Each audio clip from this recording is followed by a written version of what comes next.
네, 과연 경기 침체에 대한 우려가 시장을 어느 정도나 짓누를지 좀 큰 그림을 그려보는 시간입니다. 이베스트투자증권의 윤지호 리서치 센터장 모셨습니다. 어서 오세요. 네, 안녕하십니까? 네, 예, 뭐 요즘에 장단기 금리 차도 역전됐다고 하고 그렇죠. 뭐 여러 가지 또 지표들이 나오다 보니까 경기 침체에 대한 우려감이 부각되면서 증시가 눌리고 있는데 네. 사실 뭐 경기 침체가 될 것이다라는 것은 모두가 전망했던 사실 아닌가요? 맞죠. 이 부분을 지금 어느 정도나 우려를 해야 되는 건가요? 그러니까 뭐 제가 여기서 뭐 경기 침체는 아무것도 아니다. 우려는 다 선반영되었다. 뭐 이제 시작도 안 했는데 그 얘기하는 네. 건 좀 난센스인 것 같고요. 제가 드리고 싶은 요지는 일단 저번에 파월이 힌트를 줬죠. 오버 타이트닝을 안 하고 싶다. 이유는 과도한 긴축을 해서 경기 침체가 오는 것은 싫다는 식으로 네. 얘기를 해서 그때 시장이 환호했었죠. 맞아요. 또 하나 또 우리 많은 제 시청자분들이 알고 계셔야 되는 거는 우리 경기 침체가 뭐 항상 사람들 머릿속에는 막 금융위기, 코로나 위기, 뭐 IMF 뭐 이런 거 생각하시는데 네. 그건 굉장히 드문 현상이고요. 굉장히 산발적인 경기 침체들이 있습니다. 예를 들어서 우리가 11년, 19년 사이에도 한 두 번 정도 있었거든요. 잘 모르시잖아요. 네. 그러니까 그러한 경기 침체 정도는 시장에 그렇게 충격을 주지 않거든요. 그래서 최근에 되게 흥미로운 단어가 있었죠. 연준에서 뭐 경착륙이냐 연착륙이냐에서 뭐 소프트 랜딩, 하드 랜딩 네. 얘기하는데 갑자기 소프티시 랜딩 뭐 이런 단어 썼어요.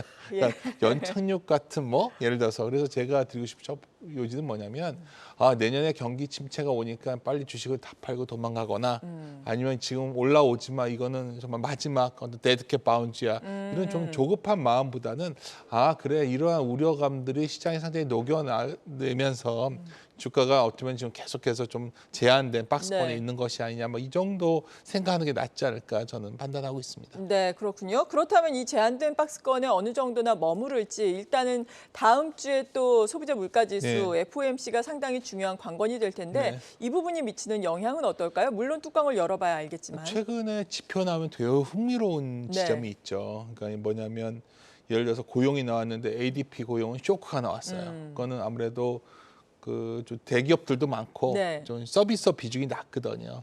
반면에 비농업 고용은 서프라이즈가 나왔어요. 서비스업 비중이 매우 높은 거죠. 그리고 또 하나 ISM 제조업 지수를 보면 저 그림이 보여주고 있는데 결국 비제조업 서비스업은 50.5로 완전 서프라이즈 엄청 좋게 나왔고요. 제조업 지수는 50 밑으로 내려왔거든요. 네. 굉장히 쇼크였죠. 여기서 이제 사람이 딱 떠올리는 거는 최근에 미국 증시나 우리 증시에서 좀 서비스업, 리오프닝 이런 게 주가가 좋았잖아요. 타당했던 거죠. 네. 그래서 이러한 좀 온도차가 있었다는 거고 근데 어떤 분들은 이거 안 좋게 보시는 분들은 이거 봐 이제 서비스업 차지하는 비중이 미국이 높은데 이쪽도 이제 위축될 거야 보시는 분도 있겠지만 아까 제가 맨 먼저 소프티시 랜딩 이런 말씀을 왜 네. 드렸냐면 그래도 연준이 저렇게 금리를 올리고 아직까지도 경제 지표가 나쁘지 않은 게 바로 이쪽이 굳건하기 때문이거든요. 그러니까 미국의 현재 신용카드 연체율이 네. 2.2%밖에 안 돼요. 그럼 상당히 견조한 거네요. 그럼요. 금융위기 때 거의 10% 넘어갔었고요. 그리고 미국이 최근에 저축이 줄어서 이제 소비 못한다는 얘기를 하지만 네. 그래도 미국 가계가 상당히 견조하고요. 또 하나 뭐 좋은 긍정의 징후를 찾자면은 최근에 아주 두드러진 현상 중에 하나 유가 하락 아닙니까? 그렇죠. 뭐 감산을 발표하든 뭐 하든 유가는 계속 내려가요. 지금 한 73달러 그 정도까지 내려간 것 근데 같은데요. 이제 인플레 부분을 감안하면 내년 이제 뭐 얼마 안 남았죠. 1, 2, 3월 달은 유가가 매우 높았던 구간이었기 때문에 네. 기저효과 감안하면 인플레이션이라는 거는 YOY 연년 동기 대비잖아요. 맞아요. 굉장히 이게 내려갈 거고 또 중요한 건 인플레이션율이 내려가면 개인들의 실질 소득은 늘어나겠죠. 그렇죠. 네. 그러니까 제가 여기서 뭐 이래서 좋다를 떠나서 네. 막 지금 경기 침체가 오고 유가 빠진 것도 경기 침체 때문이야. 뭐 일방적으로 얘기하시는데 사실 유가가 하락한 거는 잘 들여다 보면 러시아가 우랄유를 자꾸 수출하니까 사우디도 계속 자기의 마진을 남겨 줄여가지고 수출하고 있거든요. 뭐 여하튼 이런 걸 여러 가지 감안한다면 시장은 내년에 경기 침체, 이게 마일드한 리세션일 것 같은데 이걸 대비해서 상당히 각 경제 주체가 이거에 대해서 적응해가는 기간이 이미 들어가 있다는 네. 거죠. 그러니까 제가 계속 강조드리는 거는 뭐 경기 침체가 내년에 종말의 날처럼 다가오기 때문에 마치 그날을 디데이로 딱 정해놓고 나는 시장에서 진짜 이번에 못 도망가면 큰일 나. 내지는 뭐 나는 경기 침체 때 주가가 폭락해서 아주 매력적인 가격이 올 거야. IMF 때 영화 보고 네. 그래서 금융위기 때 영화 보면서 그런 걸 상상하신다면 그거는 그런 날은 오지 않을 거다. 이렇게 말씀드리고 싶네요. 네, 그렇군요. 큰 폭의 조정은 네. 오지 않을 것이다라고 말씀해 주셨는데 사실 앞서서 뭐 물가도 말씀해 주셨는데 소비자 물가지수 같은 경우에는 지금 계속해서 네. 그래도 뭐 예상을 비트하던 하회를 하던 내림세 추세는 맞잖아요. 그렇죠. 11월은 어떻게 발표가 될까요? 다음 주가 이제 운명의 날처럼 그러니까요. 다들 돼요. 요즘은 뭐 어디 가서 이제 너무나 전문가들이 많아지셔가지고 네. 그런데 뭐 지금 중간값이 내년 컨센서스가 지금 12월 CPI가 7.3이거든요. 뭐 7.3 위로 나올 것 같아요. 저는 느낌에. 네. 뭐 7.3 밑에 나오면 시장 굉장히 환호할 텐데 그렇죠. 최근에 이제 끈적끈적하다는 느낌이 받는 거는 임금 쪽의 요인이기 때문에 그리고 아까 말씀드렸지만 서비스업 경기가 좋다 보니까 네.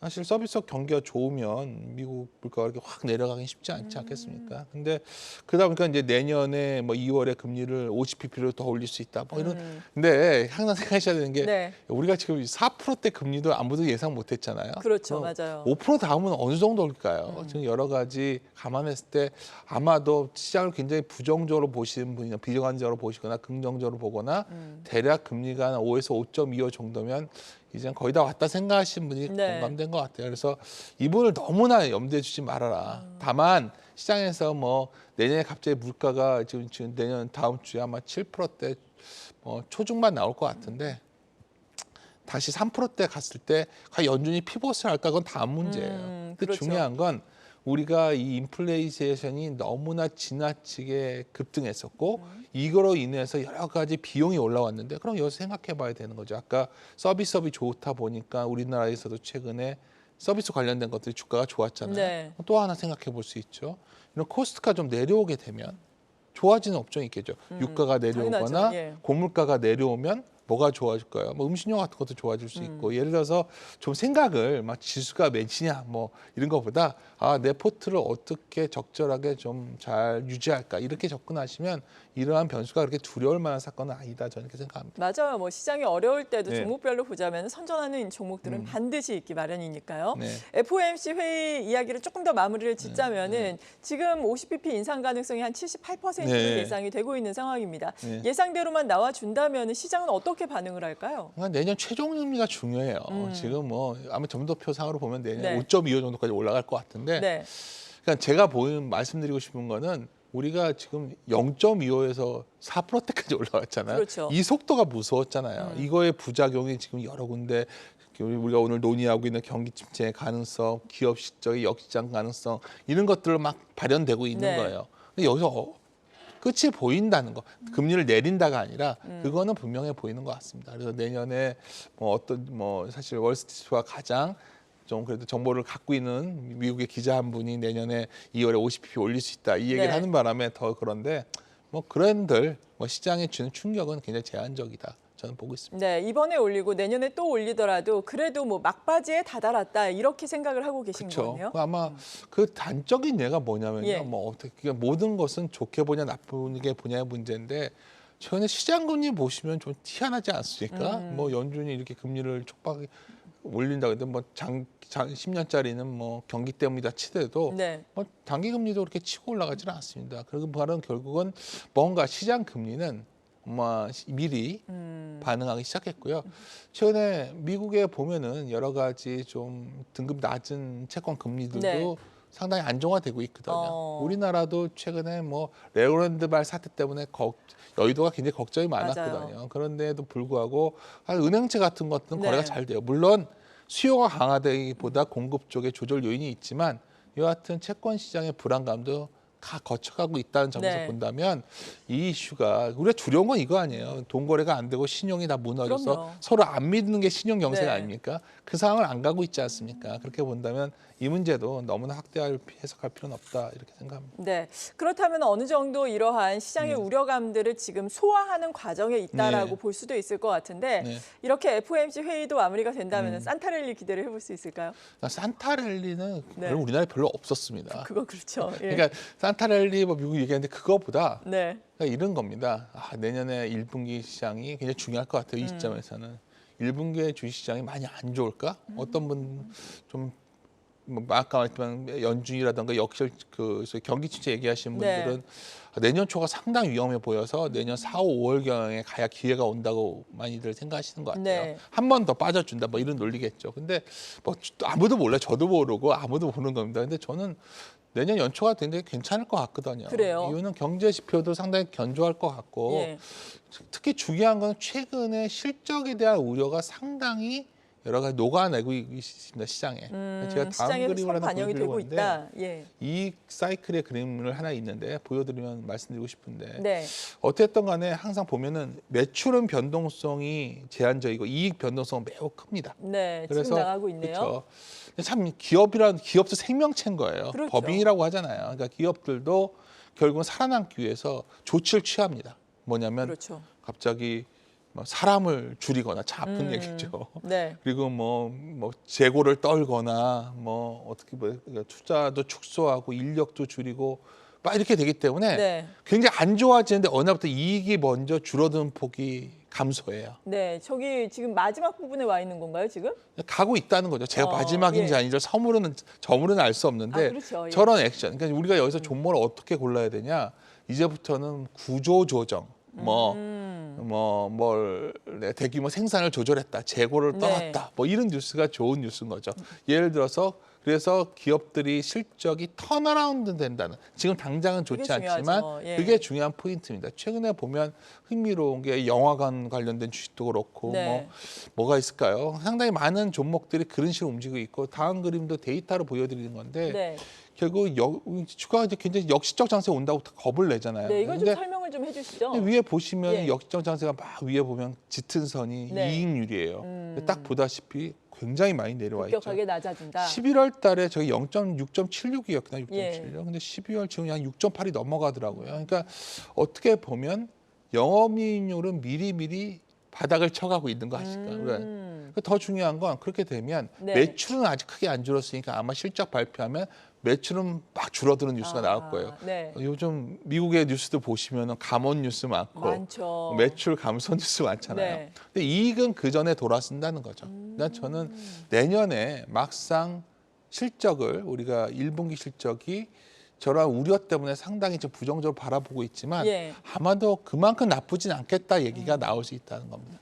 그때 만약 더 좋은 얘기로 네. 물가가 좀 안정돼서 코스트가 좀 다운되고 그리고 금리도 좀 진정된다면 뭐 그럴 가능성은 당장은 낮지만 여하튼 내년은 그러한 사이클 반영되는 거고요.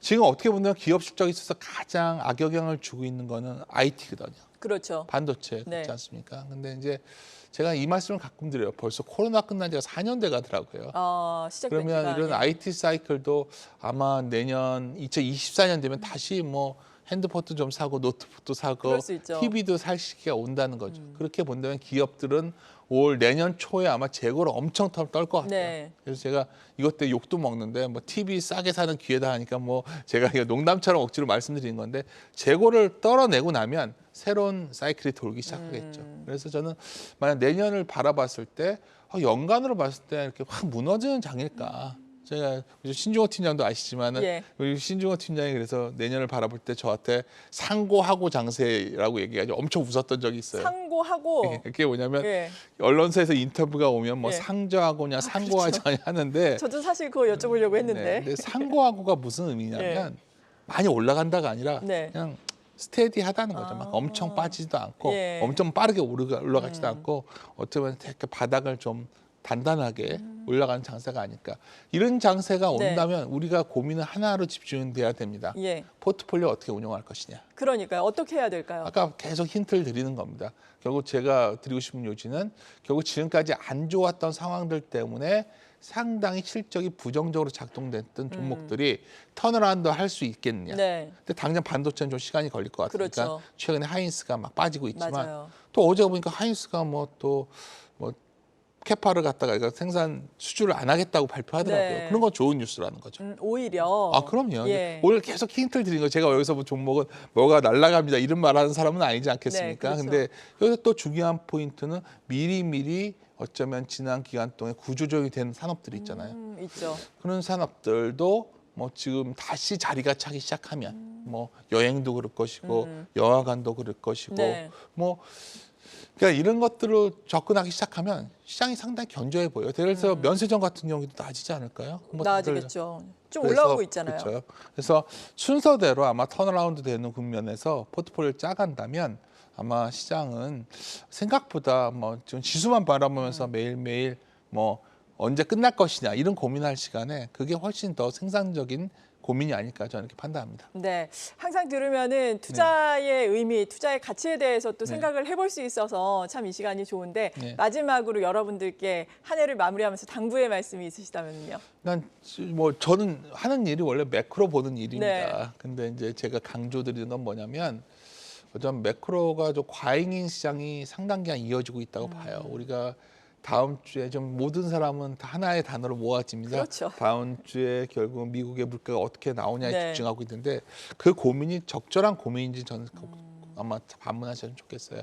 자신이 갖고 있는 포트폴리오에 좀 집중하시고요. 네. 어떤 우리가 일어난 이벤트라든가 매크로 변수의 변화는 매크로가 중요하지 않다가 아니라 경제가 중요하죠. 우리가 근데 경제가 중요한 거는 그거로 인해서 어떤 기업은 좋아지고 나빠지고가 알고 싶은 거거든요. 맞아요. 그러면 현장세를 본다면 일단은 제조업들은 상당히 지금 재고떨이 기간 동안에 힘든 것 같고 일단 딱 떠오르는 게 네. 뭐 그런 측면에서 본다면 떠오르는 게 뭐 서비스업이라든가 아까 말씀드렸던 결국 코스트를 다운시키는 것들 이런 쪽에 집중해서 보시면 시장과 크게 연동되지 않고 있다 이미 그런 걸 좀 강조드리고 싶습니다. 네, 지금까지 이베스트 투자증권의 윤지호 리서치 센터장과 함께 큰 그림을 그려보면서 투자의 맥을 짚어봤습니다. 감사합니다. 네, 감사합니다.